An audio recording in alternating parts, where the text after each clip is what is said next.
Hindenburg की report के बाद सेबी चीफ माधवी बुच पर एक और विस्फोटक खुलासा हुआ है। एक रिपोर्ट में यह बड़ा दावा किया गया है कि माधवी बुच ने 7 साल तक एक कंपनी से जमकर कमाई की है। माधवी बुच पर लगातार होते खुलासों के बीच अब उनके इस्तीफे की मांग भी उठने लगी है और सवाल ये कि इतनी गड़बड़ियों के बाद भी कौन है जो माधवी बुच को फिलहाल बचा रहा है।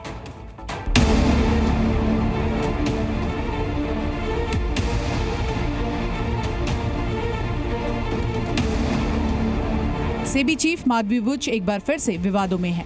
हिंडनबर्ग की रिपोर्ट के मुताबिक माधवी बुच पर पहले ही निजी फायदे के लिए अडानी की कंपनियों को फायदा पहुंचाने का बड़ा आरोप लगा था। अब न्यूज एजेंसी रॉयटर्स ने एक बड़ा खुलासा किया है जिसने माधवी बुच को एक बार फिर से कटघरे में खड़ा कर दिया है। रॉयटर्स का दावा है कि माधवी बुच ने नियमों को ताक पर रखकर एक कंसल्टेंसी फर्म से रेवेन्यू कमाना जारी रखा और ये खेल 7 साल तक चलता रहा। हिंडनबर्ग ने अपनी रिपोर्ट में माधवी बुच और उनके पति पर कई बड़े आरोप लगाए थे। हिंडनबर्ग के मुताबिक सेबी चेयरपर्सन माधवी बुच और उनके पति की मॉरिशस की ऑफशोर कंपनी में हिस्सेदारी है। इस कंपनी में ग्लोबल डायनामिक अपॉर्चुनिटी फंड में अडानी के भाई का अरबों डॉलर का निवेश है। अडानी ग्रुप कथित तौर पर इस फंड का इस्तेमाल शेयर बाजार में तेजी लाने के लिए कर रहा था। हालांकि इन आरोपों पर माधवी बुच और अडानी ग्रुप ने सफाई भी दी थी। सेबी चीफ की तरफ से कहा गया था कि हिंडनबर्ग के आरोप सेबी की विश्वसनीयता पर हमला और चेयरपर्सन की चरित्र हनन की कोशिश है। हिंडनबर्ग जिस विदेशी फंड में निवेश का आरोप लगा रहा है वो वर्ष 2015 में किया गया था। जब फंड में निवेश किया गया था हम साधारण नागरिक थे, हम बेहिचक वित्तीय दस्तावेज दे सकते हैं, लेकिन माधवी बुच की सफाई किसी के भी गले नहीं उतर रही। पूर्व वित्त सचिव सुभाष चंद्र गर्ग ने इन आरोपों के बाद सेबी चीफ के इस्तीफे की मांग की है।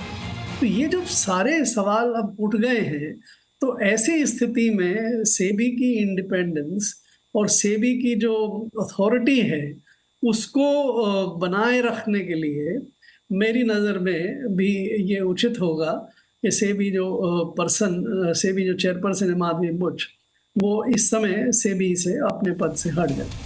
पूर्व वित्त सचिव ने यह भी संदेह जताया कि माधवी बुच के सेबी चीफ रहते जांच पर कैसे भरोसा किया जाए।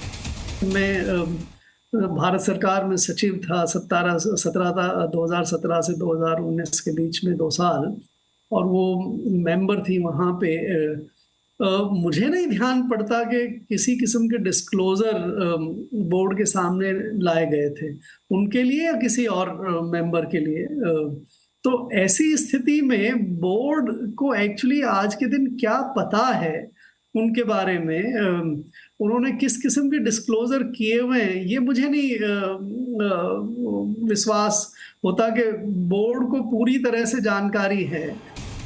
पूर्व वित्त सचिव ने जिस तरह से माधवी बुच को कटघरे में खड़ा किया है उसके बाद इस मामले में कई सवाल फिर से सामने हैं। क्या सेबी जैसे संस्थान की प्रतिष्ठा के लिए सेबी चीफ को इस्तीफा नहीं देना चाहिए? क्या सेबी चीफ के साथ ही सेबी बोर्ड की भी इस मामले में जवाबदेही नहीं बनती? क्या सिर्फ सेबी की तरफ से जवाब ही इस मामले में काफी है?